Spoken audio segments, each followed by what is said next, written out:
Shut up and sit down. 12.3 jurisdiction of the supreme court. अब जो supreme court है हमारा, जो उच्चतम न्यायालय है, इसका क्या ज्यूरिसडिक्शंस है। ठीक है, ज्यूरिसडिक्शन मतलब क्या होता है? अधिकार क्षेत्र। The scope of powers of Supreme Court to hear and decide cases is called it's jurisdiction.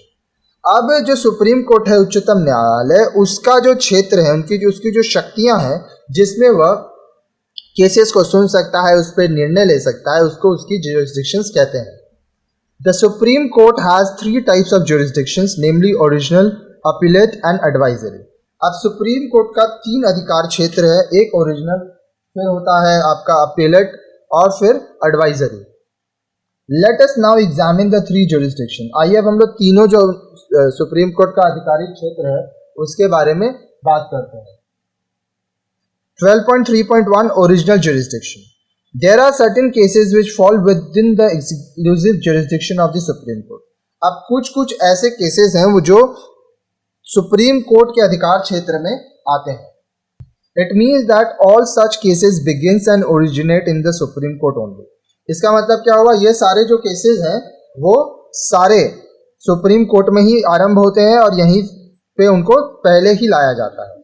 It also means that such cases cannot be initiated in any other court. इसका मतलब ये भी होता है कि ये जितने भी केसेस हैं ये किसी और कोर्ट में आरंभ नहीं हो सकते, किसी और कोर्ट में इनका केस आप नहीं कर सकते, ये केसेस सिर्फ सुप्रीम कोर्ट में ही लड़े जाते हैं। The cases or dispute that come under the original jurisdictions are given below. अब वो सारे केसेस जो कि सीधे सुप्रीम कोर्ट में आते हैं वो अब हम लोग पढ़ेंगे एक एक करके।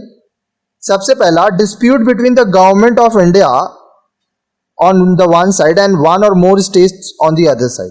अब भारतीय सरकार और दूसरे तरफ किसी राज्य सरकार के बीच में अगर कोई मतभेद होता है तो ये सारा केस डायरेक्टली सुप्रीम कोर्ट में लड़ा जाता है।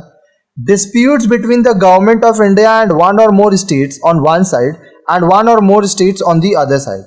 अब देखिए, केंद्र सरकार, भारत की जो भारतीय सरकार है, ठीक है, उसके बीच में किसी और राज्य या एक से ज़्यादा राज्यों के बीच में एक तरफ और दूसरे तरफ दूसरे राज्यों के बीच में जब कोई मतभेद होता है तो ये केस सुप्रीम कोर्ट पे डायरेक्टली जाता है।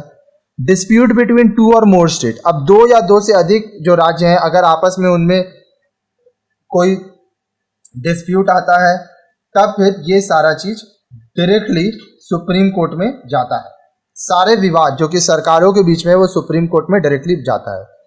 The Supreme Court has been invested with special power in the enforcement of the fundamental rights. In this connection, it has the power to issue directions or writs. अब supreme court उच्चतम न्यायालय के पास इतना ताकत दिया गया है कि हमारा जो मौलिक अधिकार है उसको वह लागू कर सके और उसके अनुसार काम कर सके। सुप्रीम कोर्ट के पास ये अधिकार है कि वह डायरेक्शंस, writs ये सब भी इशू कर सके। Cases under public interest litigation (PIL) can also be heard directly. There is an extra constitutional practice. There is no mention of PIL in the Constitution. अब देखिए, जो PIL होता है पब्लिक इंटरेस्ट लिटिगेशन, ये भी directly supreme court में ये case लाया जा सकता है। हमारे संविधान में PIL के बारे में कुछ लिखा हुआ नहीं है, ठीक है। नेक्स्ट है 12.3.2 Appellate Jurisdiction. The power of a superior or higher court to hear and decide appeals against the judgment of a lower court is called appellate jurisdiction. मान लीजिए आप लोअर कोर्ट में केस हार गए, ठीक है, लेकिन अब आपको अभी भी लगता है कि नहीं, आपके संग नाइंसाफी हुई है, तो आप हायर कोर्ट में जा सकते हैं। अगर आप लोअर कोर्ट में हारे हैं तो आप हाई कोर्ट जा सकते हैं, हाई कोर्ट में हारे हैं तो सुप्रीम कोर्ट जा सकते हैं। तो जो केस एक बार जिस पे जजमेंट आ चुका है उसको वापस से लड़ने के लिए आप हायर कोर्ट जाते हैं, इसी को अपीलेट ज्यूरिसडिक्शन कहते हैं। The supreme court has vast appellate jurisdiction. अब सुप्रीम कोर्ट में बहुत सारे केसेस हैं जो कि लोअर कोर्ट्स में एक बार जिस पर सुनवाई हो चुकी है। It hears appeals against the judgement of the high Court. High Court में जो जजमेंट आया है उसके अगेंस्ट में, मान लीजिए हाई कोर्ट में अगर आप केस जीत गए, ठीक है, लेकिन आपके ऊपर जो केस किया था, आप जिससे केस लड़े हैं, वो सुप्रीम कोर्ट गया है, तो फिर इस केस को वापस से वहां सुना जाएगा। Thus it is the highest and the final court of appeal. तो अब यहाँ पे जो निर्णय होगा सुप्रीम कोर्ट में वो आपका फाइनल होगा, ठीक है, वो हाईएस्ट है, उसके बाद आप और कहीं नहीं जा सकते। If one of the parties to the dispute is not satisfied with the decision of the High Court, one can go to the Supreme Court and file an appeal. अब मान लीजिए हाई कोर्ट में कोई case चल रहा है आपके और मेरे बीच में, अब जो निर्णय आया उससे आप संतुष्ट नहीं हैं, तो आप सुप्रीम कोर्ट में जाके अपील कर सकते हैं। The appeal can be filed in civil, criminal and constitutional cases. अब ये जो आप अपील करेंगे ये सिविल केस, क्रिमिनल केस या कॉन्स्टिट्यूशनल जो केस होगा उसमें आप कर सकते हैं। अब क्या क्या अपील है देखिए, अपील्स इन सिविल केस। अब सिविल केस में क्या क्या अपील होता है?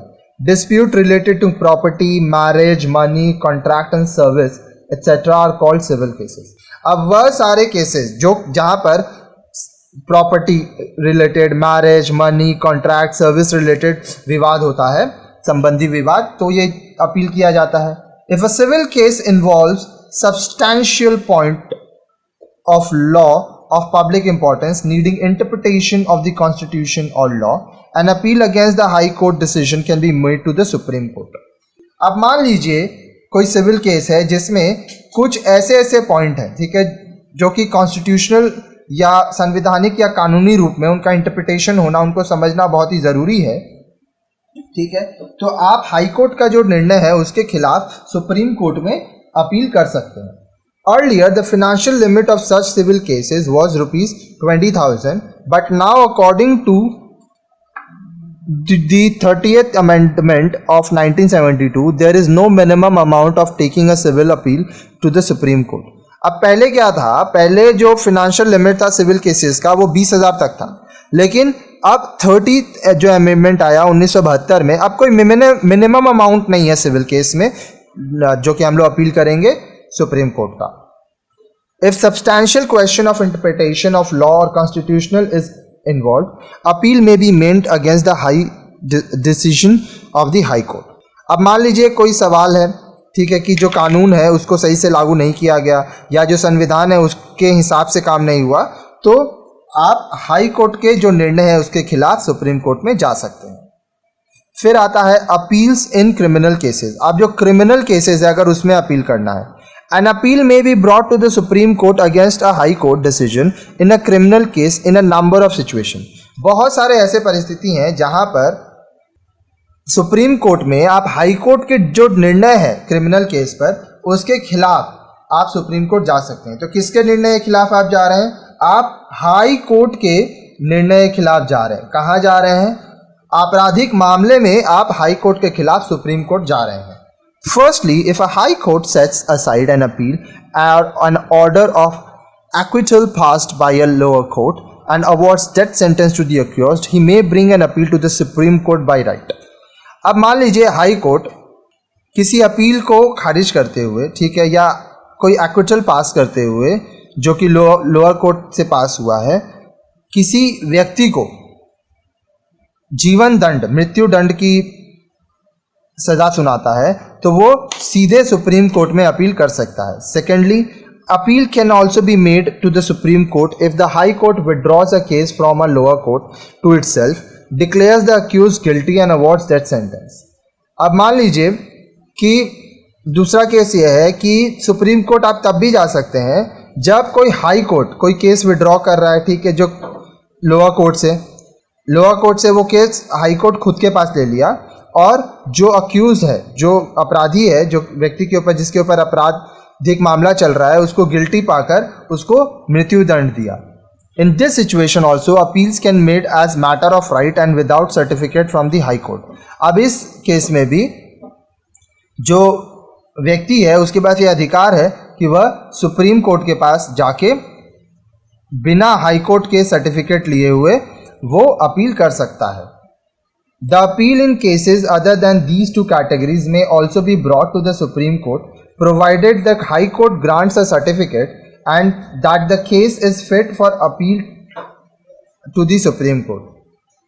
अब देखिए, जो इन दोनों केसेस के खिलाफ अगर कोई कैटेगरी है जिसमें सुप्रीम कोर्ट में आप केस कर सकते हैं कि लेकिन उसमें क्या होगा, आपको पहले हाई कोर्ट से ये सर्टिफिकेट लेना होगा कि ये जो केस है वो सुप्रीम कोर्ट में लड़ने के लिए फिट है। आप ऐसा नहीं है कि हाई कोर्ट में हार गए तो आप डायरेक्टली जाके सुप्रीम कोर्ट में केस कर देंगे। In case where the High Court refuses to certify a case to be fit for appeal to the Supreme Court, one may seek special leave to appeal from the Supreme Court itself.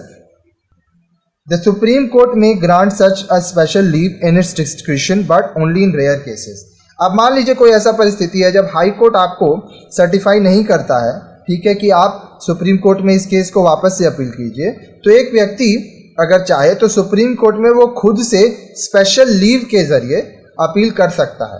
अब supreme court अगर चाहे तो उसको special leave के ज़रिए ये allow कर सकते हैं कि वो अपने केस को वहाँ लड़े, और ये बहुत ही कम मामलों में देखा गया है। Third, appeals in constitutional cases. अब जो संवैधानिक मामले होते हैं उस पर अपील। A constitutional case is neither a civil dispute nor concerning a crime. अब जो संवैधानिक मामले होते हैं वो ना तो सिविल हैं ना ही कोई आपराधिक मामला है। It is a case arising out of different interpretation of constitution mainly regarding the fundamental rights. अब ये एक ऐसा मामला होता है जहाँ पे संविधान को अलग अलग लोग अलग अलग रूप से दिखाने की कोशिश करते हैं। खास तौर पर यह जो मौलिक अधिकार है उससे संबंधित होती है। In such constitutional cases, an appeal can be taken to the Supreme Court only if a High Court certifies that the matter in dispute involves a substantial question of law. अब इस परिस्थिति में ये जो कॉन्स्टिट्यूशनल केस है, जो संवैधानिक मामले हैं, ये आप तभी सुप्रीम कोर्ट के पास ले जा सकते हैं जब आपको हाई कोर्ट से ये सर्टिफिकेट मिल जाता है कि ये जो मामला है ये इसमें विवाद है, ठीक है, और इस पे कानून के ऊपर क्वेश्चन उठाया जा सकता है। If the High Court denies a certificate of fitness to appeal to the Supreme Court can use its discretion and grant special leave to appeal to itself in any case it deems fit.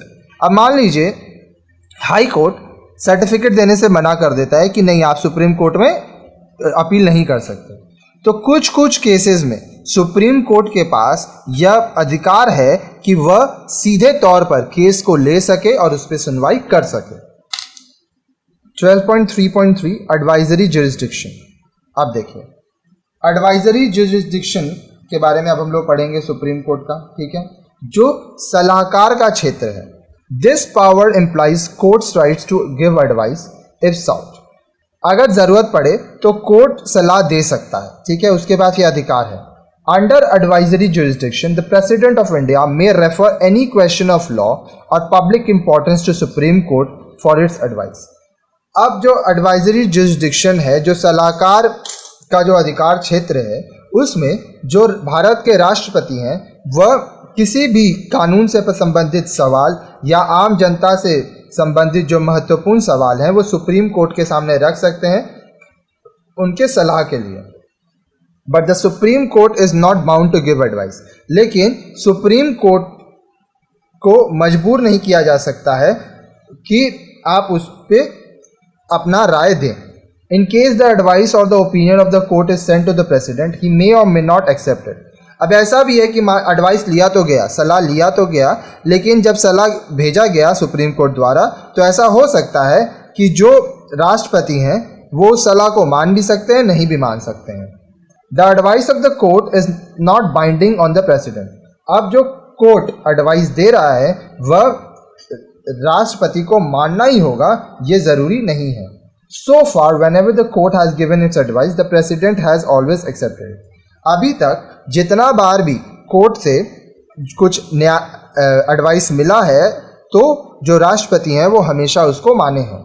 The court refused to give its advice on the question whether a temple exists at the spot where Babri Masjid was built at Ayodhya. अब देखिए, आप सुने होंगे अयोध्या का बहुत ही बड़ा मामला है, ठीक है, लोग कहते हैं कि वो राम जन्मभूमि है, कुछ लोग बोलते हैं बाबरी मस्जिद वहीं पे था। तो कोर्ट जो है इस सवाल पे कि किसी जगह पे मंदिर था या नहीं था, जो धार्मिक चीज़ें हैं उन पर ज़्यादातर वो रिफ्यूज़ कर देते हैं अपना सलाह देने से।